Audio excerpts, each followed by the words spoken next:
Thanks to Almighty Allah, my dear students of Jhinegati Mohila Adarsha Degree College, dear students of degree third year, I hope by the Almighty, by the grace of Almighty, you are very fine. And I also very fine today.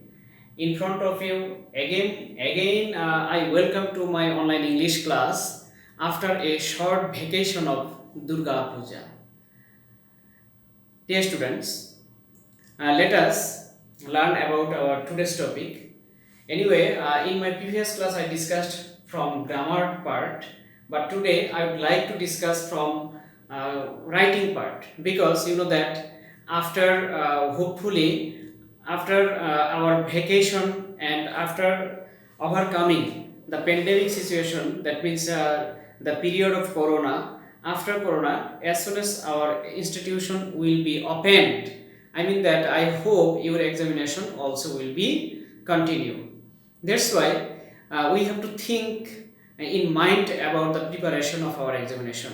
Anyway, প্রিয় শিক্ষার্থীরা, আজকে আমি বলতে চাচ্ছি যে তোমাদের করোনার ছুটির পরপর প্রতিষ্ঠান খোলার পরেই যেহেতু পরীক্ষার একটা হিড়িক পড়ে যেতে পারে, এই কারণে আমাদের যে আইটেমগুলো, বিশেষ করে আমাদের যে রাইটিং পার্ট আছে, এই রাইটিং পার্টের আইটেমগুলো আমরা আগে থেকেই যেন মুখস্থ করতে পারি।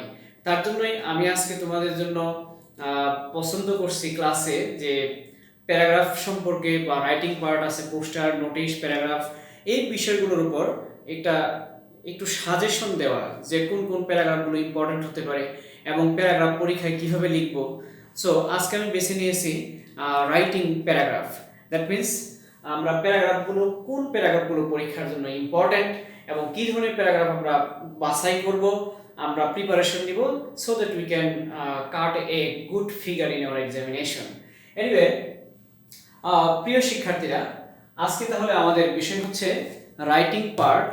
দ্যাট মিন্স পার্ট সি পার্টের প্যারাগ্রাফ অংশ নিয়ে আমরা আলোচনা করব। তো আমি প্রথমে বলতে যাচ্ছি যে প্যারাগ্রাফ পরীক্ষায় আসবে কিভাবে বা কয়টি। তোমাদের পরীক্ষায় দুটি প্যারাগ্রাফ দেওয়া থাকবে। এই দুটি প্যারাগ্রাফের মধ্যে you will have to answer only one paragraph. তোমাদেরকে দুটি প্যারাগ্রাফ থাকে, একটি প্যারাগ্রাফ আনসার করতে হবে এবং প্যারাগ্রাফের নম্বর হচ্ছে, তোমাদের প্যারাগ্রাফ রাইটিং এর নম্বর হচ্ছে 10 মার্কস। দ্যাট মিন্স একটি প্যারাগ্রাফ আনসার করতে হবে, অর্থাৎ পার্ট সিতে রাইটিং এর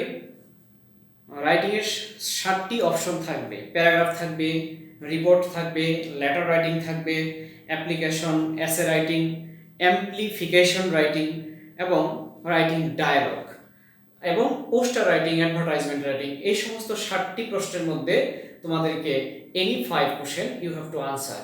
এর মধ্যে একটি আইটেম হচ্ছে প্যারাগ্রাফ। আমি কেন প্যারাগ্রাফ নিয়ে বলছি, বিকজ তোমরা জানো যে প্যারাগ্রাফ এই আইটেমটা খুবই popular with you. That means in our SSC, in our HSC and up to secondary level, in every classes we answer paragraph.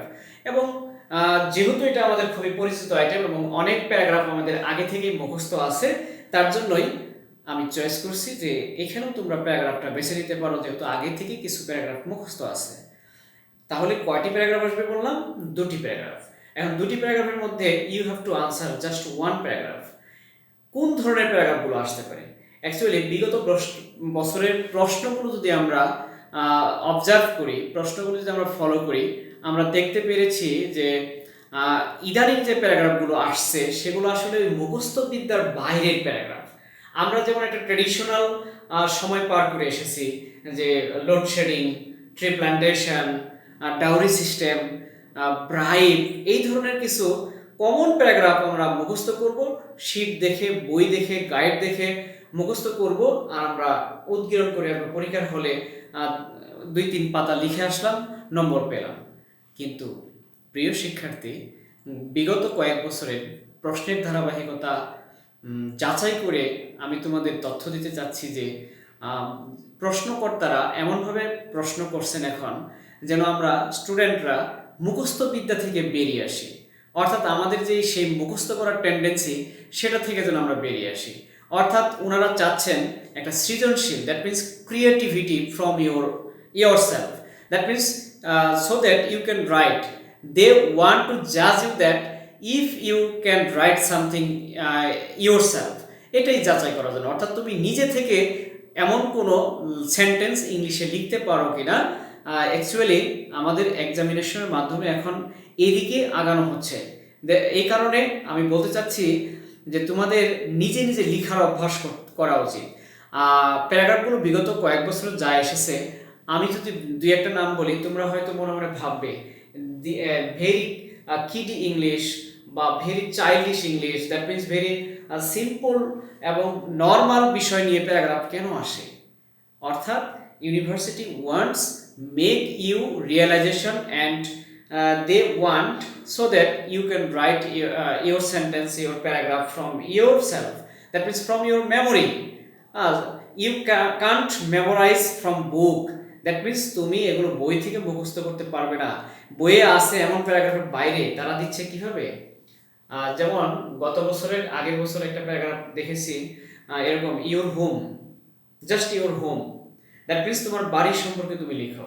এখন প্যারাগ্রাফের ধরনগুলো এরকম যে ইউর হোম, তারপর ইউর কলেজ, ইউর কলেজ, এরকম ধরনের ইজি ইজি প্যারাগ্রাফ। এখন a vegetable garden, a vegetable garden, that means it is very common and very popular with you, vegetable garden, vegetable garden। এইভাবে হয়তো তোমাকে যাচাই করার জন্য দিচ্ছে। A national flag, our national flag, our national flag, our national flag. You know that our national flag এটা কিন্তু class 5 এর বাচ্চারা, ক্লাস 4 এর বাচ্চারা, ক্লাস 3 এর বাচ্চারা পড়ে। আর you are in now graduation stage. এরপরও কেন তোমার এই ক্লাসে দেওয়া হচ্ছে, যেন তোমাকে এমন ইজি ইজি টপিকস দেওয়া হচ্ছে, প্যারাগ্রাফের টপিকগুলো এমন ইজি বাছাই করা হচ্ছে, so that you can't make a complain against the question, that the question is very difficult, it is very tough, এরকম যেন তুমি অবজেকশন করতে না পারো। যেন কোনো স্টুডেন্ট হল থেকে বেরিয়ে অবজেকশন করতে না পারে যে এটা কেমন একটা প্যারাগ্রাফ দিল, আননোন প্যারাগ্রাফ, অপরিচিত প্যারাগ্রাফ, এই প্যারাগ্রাফ তো চিনি না, জীবনে নাম শুনিনি, এমন না। That means they are choosing items or topics, name of paragraph from your surrounding, from your daily activities, from your daily life. That means তুমি বললো প্যারাগ্রাফ দিল a good student, a good student, a good student, তারপরে একজন ভালো ছাত্র। এখন একজন ভালো ছাত্র সম্পর্কে তুমি প্যারাগ্রাফ লিখো। অর্থাৎ আমি এটাই বুঝতে পারছি গত কয়েক বছরের প্রশ্ন অ্যানালাইসিস করে, যে তোমরা ওই ট্রেডিশনাল যে প্যারাগ্রাফগুলো মুখস্থ বিদ্যা সেটা থেকে বেরিয়ে আসো।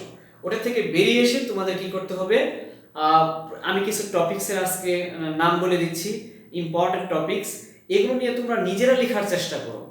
10 সেন্টেন্স, 15 সেন্টেন্স, অ্যাটলিস্ট 10টি বাক্য তুমি লেখার চেষ্টা করো। দেখো, তারপর আমাকে দেখাও, যাচাই করো। You may send your writing in my inbox, okay, or in our college inbox. তুমি আমাকে ইনবক্স করতে পারো, তোমার লেখাগুলো ছবি তুলে আমাদের কলেজে ইনবক্স করতে পারো। দেন I will or we will check your assignment and provide the reply, and I will try to find out your mistakes so that you cannot make such kind of mistakes in your next writing. এইভাবে তোমার promotion হবে writing part. আসলে writing পার্টগুলো develop করতে গেলে you have to write, you must write something, but write with mistake, write through mistake. Everything we learn from mistakes, you know that. আমরা কোনো কিছুই ভুল করা ছাড়া শিখি না, শিখি কোনো। Don't to be fear about English. আসলে ইংলিশ নিয়ে ভয়ের কিছু নাই, তুমি just, English is a language and you just try to express your feelings through English. This is the reality. এখানে গ্রামার কি হচ্ছে না হচ্ছে, আমার বাক্য হলো কি না হলো, এই ভয়কে দূরে রেখে তুমি লিখা আরম্ভ করো। Just it will make you courage on English language. এটাই, এছাড়া আর কিছু না। ইংলিশ ডেভেলপ করতে হলে you have to write through mistakes, a lot of mistakes, but after writing many pages, once upon a time you will see that your mistakes is vanished, your mistakes is finished. That is my method. You have to write, you have to open your pen. you can't stop your pen. This is my advice. Anyway, dear students, আমি বলতে চাচ্ছি যে প্যারাগ্রাফগুলো তাহলে কি ধরনের paragraph আসছে পরীক্ষায়।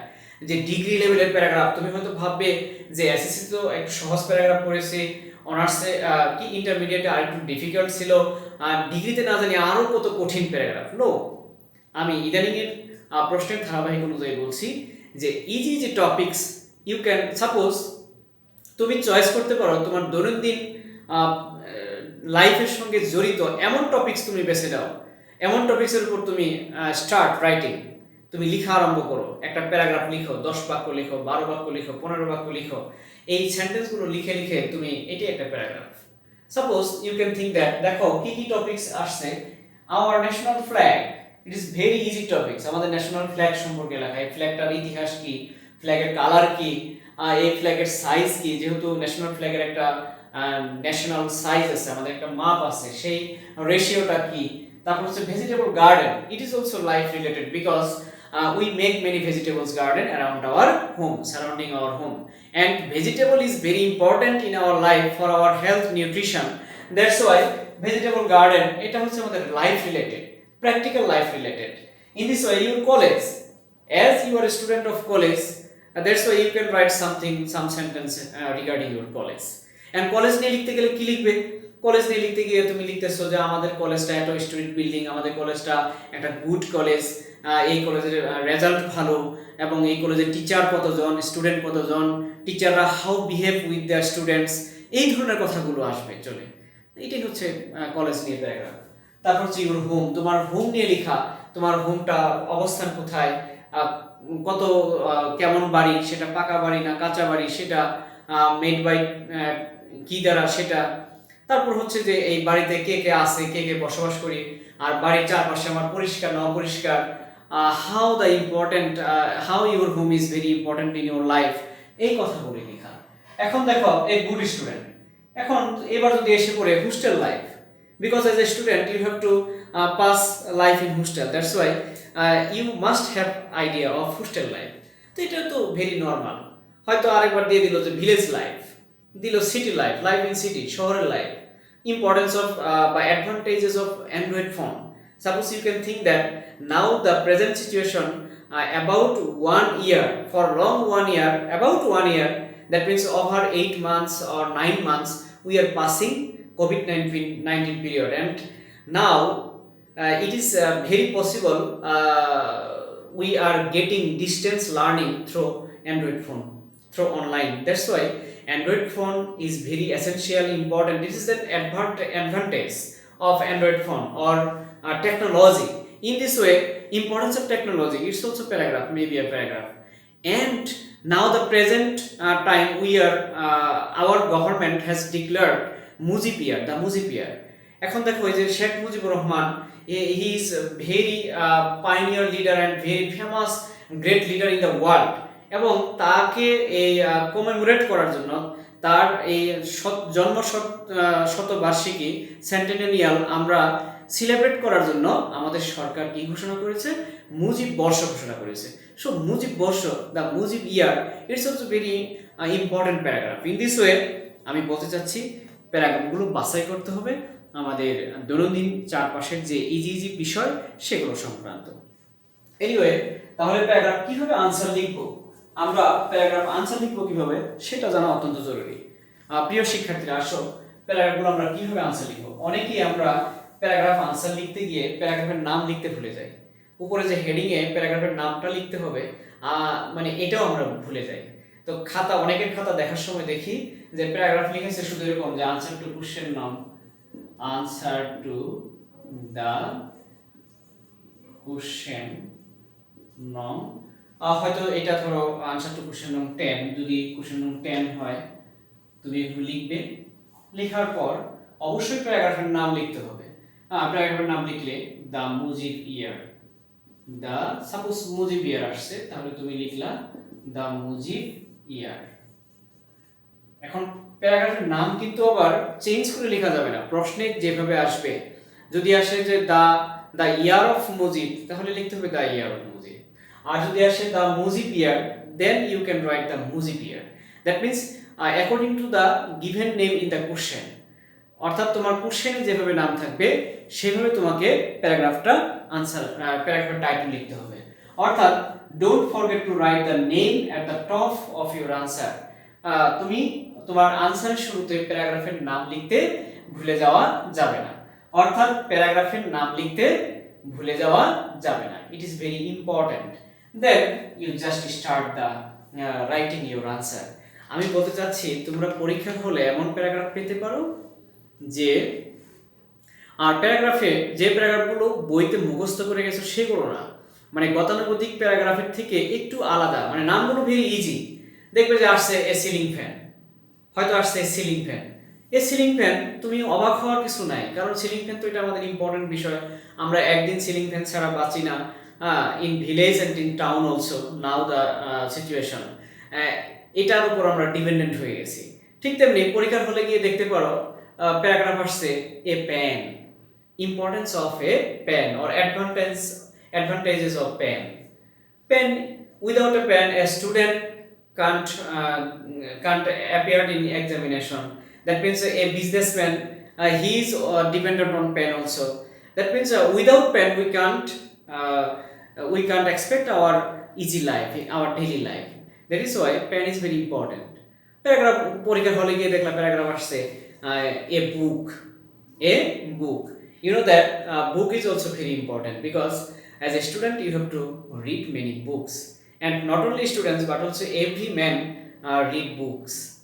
তারা কেউ পড়ে উপন্যাসের বই, কেউ পড়ে কবিতার বই, কেউ পড়ে গল্পের বই।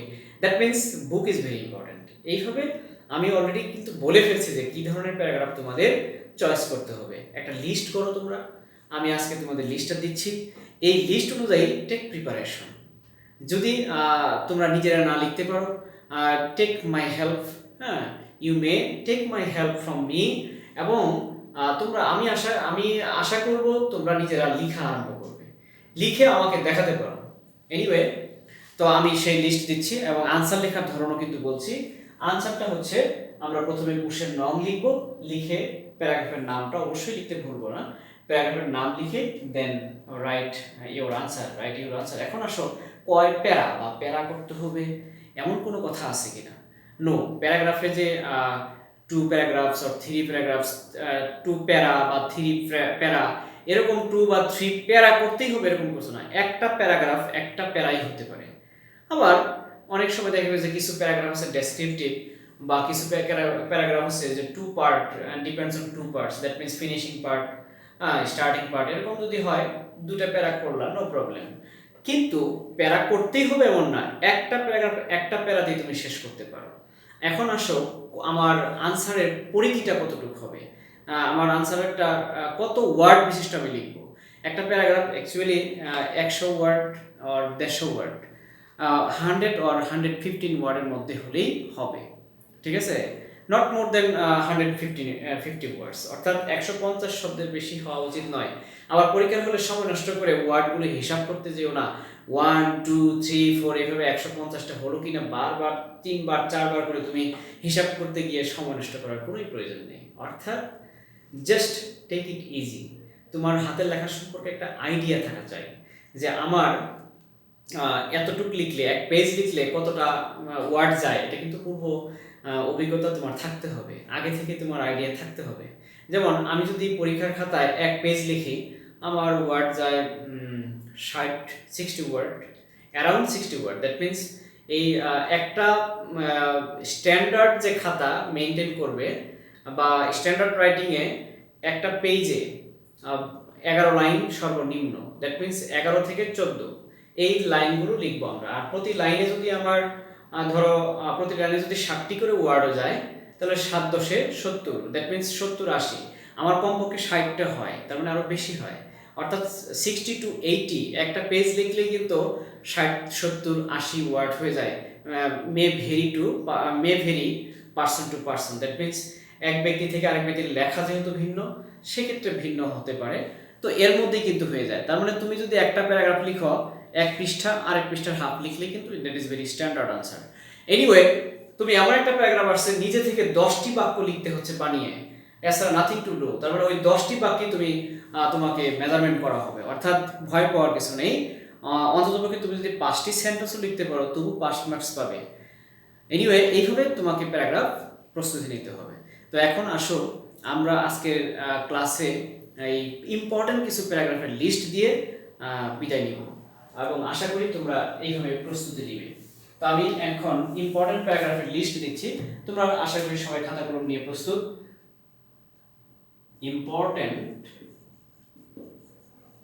Important paragraphs, important paragraphs. এক নম্বর আমরা লিখব the Mujib year. The Mujib year, এটা কিন্তু এভাবেও হতে পারে the year of Mujib. The year of Mujib, the year of Mujib. আচ্ছা, 2 নম্বর লিখব আমরা করোনা ভাইরাস। করোনা ভাইরাস, যেহেতু এই ভাইরাসের জন্য আজকে আমরা ডিস্টেন্স লার্নিং এ আছি, হ্যাঁ, এবং এটা ওয়ার্ল্ড ওয়াইড একটা প্যান্ডেমিক সিচুয়েশন। আচ্ছা, 3 নম্বর আমরা লিখব রোড অ্যাক্সিডেন্ট। দেখো আমি কিন্তু বাছাই করতেছি কেমন দিক থেকে, যে কমন সিচুয়েশন, প্রেজেন্ট কন্ডিশন, আমাদের দেশের বা বৈশ্বিক যে প্রেজেন্ট কন্ডিশন সেখান থেকে চয়েস করছি। প্যারাগ্রাফগুলো এখান থেকে হতে পারে। আবার আমাদের problems, a lot of problems we suffer in the society. That means road accident, it is also great suffering for us. I mean that every day many people's giving their lives for road accident. এই জন্য road accident এটা paragraph হতে পারে। road or street accident, road or oblique street accident. Number 4, advantage of internet, অথবা এভাবে আসতে পারে use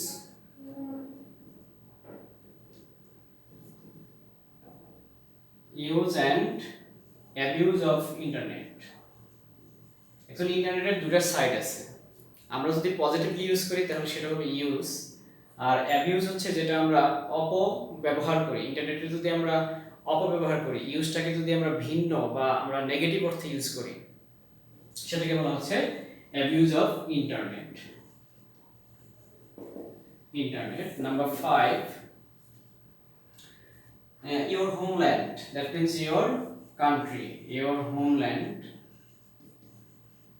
আমি কিন্তু আগে বলেছি যে টপিকগুলো ইজি, এগুলো সম্পর্কে নিজেরাই লিখবে। your homeland oblique your country, homeland মানে country, your country। আচ্ছা, আশা করি 5টি লিখে ফেলেছো।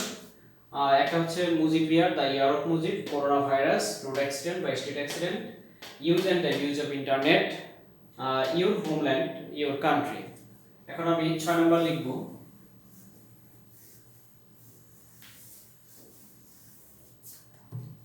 লিখছি আমরা adverse effects of Facebook. Number 6, Facebook. Number 7, courtesy, modesty, good manner, এগুলো একই বিষয় আর কি। good manner, modesty, good manner, honesty, courtesy, ভদ্রতা, modesty, good manner, honesty, courtesy এগুলো একই বিষয়। punctuality মানে পজিটিভ কোয়ালিটি, মানে পজিটিভ মানুষের পজিটিভ গুণাবলী নিয়েও আসতে পারে। এখন পজিটিভ গুণাবলী নিয়ে প্যারাগ্রাফগুলো বলছি। modesty, good manner, honesty, courtesy, punctuality। আবারও বলছি, modesty, good manner, honesty, courtesy, punctuality, এগুলো প্রিপারেশন নিতে হবে। আমাদের গুড কোয়ালিটি নিয়েও প্যারাগ্রাফ আসতে পারে। নাম্বার 8 হচ্ছে reading newspaper. Actually every day we read newspaper, and importance of reading newspaper, because newspaper is very important. Through newspaper we can learn many news of the farthest corner of the world and of our country, okay, of the country। আমরা দেশ কিংবা বিদেশের সকল important সংবাদগুলো আমরা news পেপারের মাধ্যমে জানতে পারি এবং it is called the storehouse of knowledge. News পেপারকে কি বলা হয়? জ্ঞানের ভান্ডার বলা হয়। That's why from newspaper we can acquire a lot of knowledge, we can gather a lot of current information. এই কারণে একজন ছাত্র to be a perfect students or good student, you must possess or have the current knowledge and availability of knowledge, and we can get from reading newspaper. Is it no? Reading newspaper, it is also important. Reading newspaper. Number 9, country life. Country life. Country life. Actually country life মানে village life, আমরা oblique দিয়ে লিখে রাখি village life. country life মানে হচ্ছে village life. প্রিয় শিক্ষার্থীরা, আশা করি তোমরা লিখে ফেলেছো ফেসবুক। 7 নম্বর হচ্ছে মডেস্টি, যাকে আমরা good manner, honesty, courtesy, punctuality এগুলোর সঙ্গে কম্পেয়ার করতে পারি। 8 নম্বর হচ্ছে রিডিং নিউজপেপার। 9 নম্বর হচ্ছে কান্ট্রি লাইফ বা ভিলেজ লাইফ। কান্ট্রি লাইফ বা ভিলেজ লাইফ। আচ্ছা, এখন আমরা 10 নম্বর লিখব। 10 নম্বর হচ্ছে ইউর প্যারেন্টস। দেখো কেমন প্যারাগ্রাফ, হ্যাঁ, very easy. Your parents, your parents. Actually parents, আমরা জানি যে আমাদের সবার প্রিয় বাবা মা, হ্যাঁ, বাবা মা আমাদের সবার প্রিয়। তো এই যে প্রিয় ব্যক্তিদের নিয়ে প্যারাগ্রাফ লিখতে, আমরা তো বাবা মা সম্পর্কে বলবো, যদি 10টা বাক্য না বলতে পারি আর যদি 15 সেন্টেন্স আমরা না লিখতে পারি তাহলে কেমন বলো? অতএব ইউর প্যারেন্টস, এটা ভেরি ইজি বাট আসার মতো। এগুলো প্যারাগ্রাফ ইদানিং আসে, এই কারণেই আমি তোমাদের এই লিস্টগুলো আগে থেকে দিয়ে দিচ্ছি, যেন পরীক্ষার হলে আমরা বিচলিত না হই, পরীক্ষার হলে আমরা অবাক না হই যে এটা কেমন প্যারাগ্রাফ, এটা কোত্থেকে আসলো। ঠিক আছে, জীবনে প্রস্তুতি নেই, পড়ি নাই, স্যার বলে নাই, এই কারণেই ধারণা দেওয়া। 11 নম্বর হচ্ছে your favourite hobby. That means hobby, favourite hobby বা হবি।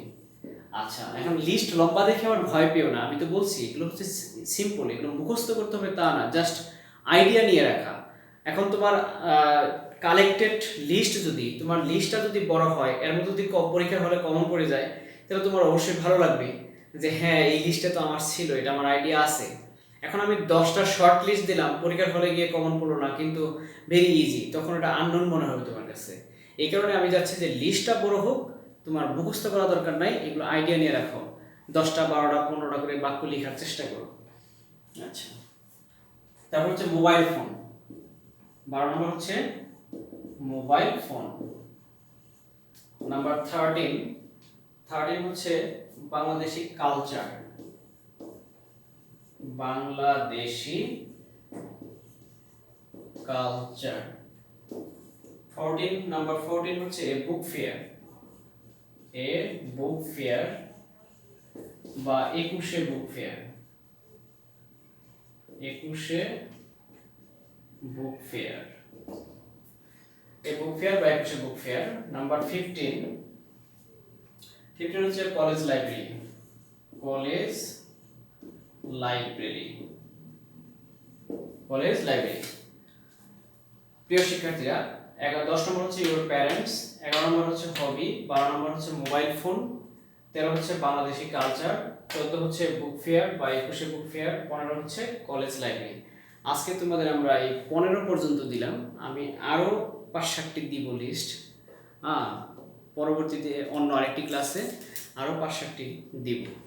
তো আশা করি তোমরা বুঝতে পেরেছো যে প্যারাগ্রাফ পরীক্ষায় কি কয়টি আসবে, প্যারাগ্রাফের টোটাল নম্বর কত, আর প্যারাগ্রাফগুলো পরীক্ষাতে আমরা কিভাবে প্রস্তুতি নিব, এগুলো মুখস্থ করব নাকি লিখে লিখে একটু আইডিয়া রাখবো।